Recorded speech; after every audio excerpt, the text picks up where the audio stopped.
Bien.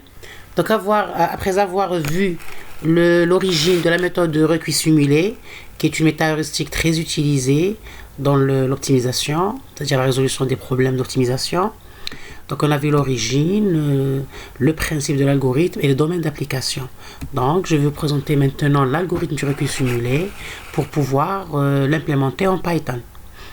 Bon, pour pouvoir l'implémenter, il faut comprendre les différentes étapes de l'algorithme, c'est-à-dire les données d'entrée, les données, c'est-à-dire connues, et puis la façon de manipuler ces données pour arriver à une solution optimale.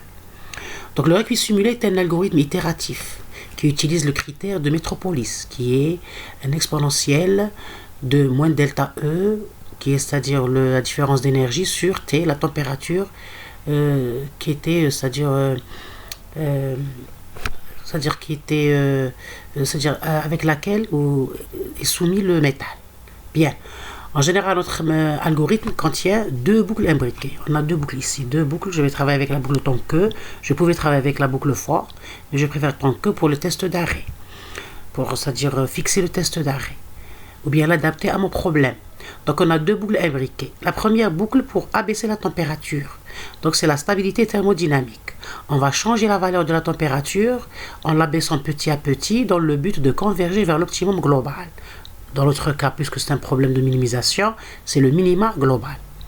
Donc le fait d'abaisser la température, donc au début on va fixer une température très grande pour pouvoir, c'est-à-dire dans le cas de la simulation, une grande température permet de rendre le métal très liquide, donc dans un état liquide. Donc il y a c'est-à-dire la cassure des relations entre les atomes du liquide qui vont être mobiles, puis on va la descendre petit à petit pour que les atomes vont se fixer et nous donner un état de métal solide mais avec une bonne texture, c'est-à-dire une bonne qualité du point de vue bien sûr métallurgique. Donc dans notre cas, ce principe c'est d'avoir une meilleure solution, c'est-à-dire qui est l'optimum global, ou bien elle est proche de l'optimum global, très proche de l'optimum global. Parce qu'on sait que l'algorithme du recuit simulé, c'est une méthode heuristique, c'est-à-dire c'est une méthode approchée. Elle nous donne une solution approximative. Parce qu'elle n'a aucune garantie, elle est rapide sur le plan de temps de calcul, mais elle n'a pas une garantie sur la qualité de la solution. Donc maintenant, la première boucle, c'est pour pouvoir bien sûr abaisser la température. La deuxième boucle, c'est pour choisir le meilleur voisin de la solution, bien sûr dans l'ensemble de voisinage de la solution courante, et cela en utilisant le critère de Metropolis. Bien. Donc l'algorithme est le suivant. Premièrement, on a la phase d'initialisation, c'est-à-dire avant d'entamer les boucles, il faut avoir les solutions initiales de départ, parce que c'est un algorithme itératif. On doit commencer, premièrement, c'est un algorithme de recherche locale. Donc on va commencer avec un point initial, un point de départ. Et on va se déplacer dans l'espace admissible, point vers point, dans le voisinage de la solution courante. Donc on doit avoir une solution initiale x est 0. Et puisqu'on va utiliser le critère de Metropolis, on a besoin d'une température pour le calculer. Parce que vous voyez que le critère de Metropolis, c'est l'exponentiel, bien sûr, de la différence moins delta E. Dans notre cas, c'est moins delta F, parce que l'énergie utilisée pour le métal, dans notre cas, c'est la fonction Q. Et T, c'est la température que va subir le métal. OK? Donc ici, il faut avoir cette solution initiale, ou bien cette valeur initiale de T pour calculer le critère de Metropolis. Parce que ce critère, il va nous donner une probabilité qui va nous dire est-ce qu'on va accepter la solution courante, c'est-à-dire est-ce qu'on va avancer vers ce voisin, c'est-à-dire on va se déplacer vers ce voisin ou non. Bien. Donc, on a besoin d'une solution T0, une solution initiale x est 0, et bien sûr un paramètre de tolérance bêta avec lequel on va accepter la probabilité ou non.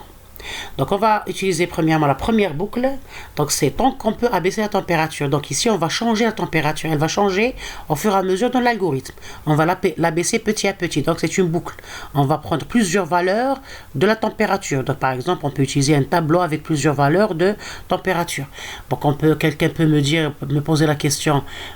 Comment on choisit cette température? Le choix des valeurs de la température, c'est aléatoire. On n'a aucune garantie sur le choix de la valeur. L'essentiel, c'est des valeurs qui vont en abaisse. Donc, c'est des valeurs qui vont diminuer petit à petit. Donc, chaque itération, on va diminuer la température. Mais c'est-à-dire de combien on va la diminuer, ça reste quelque chose d'aléatoire. On n'a aucune garantie.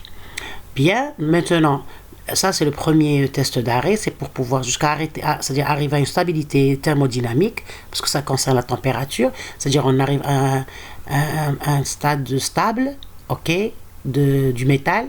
Tant qu'on peut, bon, la deuxième boucle c'est tant qu'on peut abaisser la température. Normalement ici non, ici j'ai l'erreur de frappe. Là tant que c'est-à-dire l'ensemble des voisins que je vais noter n, pardon, n xk n'est pas vide parce que ici on choisit le meilleur voisin. Deuxième boucle, c'est pour choisir le meilleur voisin. Ok, très bien. Donc ça c'est la deuxième boucle. Donc ce sont deux boucles imbriquées. Il faut terminer la première pour entamer la deuxième. Plutôt il faut terminer la deuxième pour continuer avec la première. Donc tant que l'ensemble des voisins xnk n'est pas vide. Donc ici le k, puisqu'on a la première solution, donc le xk, ou bien le k égale à 0. Donc xk c'est x0. xk égale à 0. Ok, la solution initiale. Très bien. Donc tant que l'ensemble de la solution courante, c'est-à-dire la première solution, c'est xk, elle va changer au fur et à mesure, c'est-à-dire durant les itérations. Donc, tant que l'ensemble des voisins nxk n'est pas valide, on va générer une solution aléatoire dans le voisinage de la solution actuelle. Dans la solution actuelle, au début, on a le x0 et on aura la nouvelle solution selon les itérations. Donc, on va générer cette solution d'une façon aléatoire dans le choix de la solution. C'est aléatoire aussi ici. Il y a aussi le random ici. Le choix, il est aléatoire. Donc, le xk plus 1 va être xk avec xk plus 1 appartient à nxk, c'est-à-dire la solution voisine. Bon, une fois qu'on va choisir ce point, on va comparer les deux solutions. Donc, on a entre les mains le xk et le xk plus 1. D'accord? Donc, comparer les deux solutions voisines selon le critère de métropolis. Comment? On va calculer la variation du coût, qu'on va noter delta f, qui est égal à fxk plus 1 moins fxk. Ok? Donc, on va, ici normalement, oui, très bien, et là on va pas avec, on va choisir, on a le xk et le xk plus 1. Donc on va générer une solution aléatoire dans le voisinage qui va s'appeler xk plus 1 qui appartient au voisinage de nxk. On ne va pas, c'est-à-dire changer la valeur de xk plus 1 jusqu'à comparer, c'est-à-dire jusqu'à voir avec la probabilité. Donc bien, on va comparer les deux solutions voisines selon le critère de métropolis. Donc on calcule la variation du coup qui est delta f égale fxk plus 1 moins fxk. Très bien. Donc cette variation, c'est à elle qui va, c'est-à-dire ce qui va nous dire ici, bien, donc ici, c'est-à-dire c'est les instructions de la deuxième boucle, ok, c'est choisir le meilleur voisin de la solution courante. Donc une fois qu'on va générer un voisin dans le voisinage, c'est-à-dire aléatoirement on va choisir un voisin, on va chercher la variation delta f, c'est-à-dire fxk plus 1 moins fxk. Bien. Maintenant, une fois qu'on a calculé delta f, d'accord, qui est c'est-à-dire la variation de la fonction coût, si elle est inférieure ou égale à 0, donc le coût il diminue ici. Vous voyez qu'il diminue, donc il y a une amélioration, puisqu'on est dans le cas d'une minimisation. Donc puisqu'il y a une amélioration, l'acceptation elle est automatique, elle est systématique. Donc il y a amélioration, donc on accepte la nouvelle solution systématiquement. Donc cette acceptation, comment on va c'est-à-dire l'illustrer d'une façon, c'est-à-dire d'une instruction, c'est une affectation. Le xk plus 1 va prendre la valeur de xk. Donc la solution courante va être le xk courant, parce que, c'est-à-dire va être la solution qui a amélioré, c'est-à-dire le voisin qui a amélioré la fonction coût. Et on va incrémenter l'onde d'itération.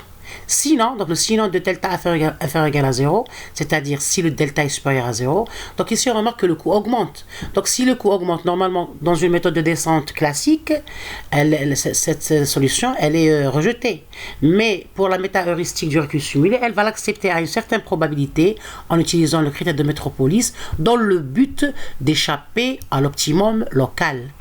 Et bien sûr d'avancer ou bien de converger ou bien se déplacer vers l'optimum global. Donc on calcule une probabilité d'acceptation P qui est l'exponentielle de moins delta f sur t, ici c'est le critère de métropolis, ok. Donc, selon cette valeur, cette probabilité, on va, pour pouvoir, c'est-à-dire l'évaluer, on va choisir une valeur du paramètre bêta qui appartient à 0, 1, à l'intervalle 0 jusqu'à 1. Donc, si P est supérieur à bêta, on accepte la nouvelle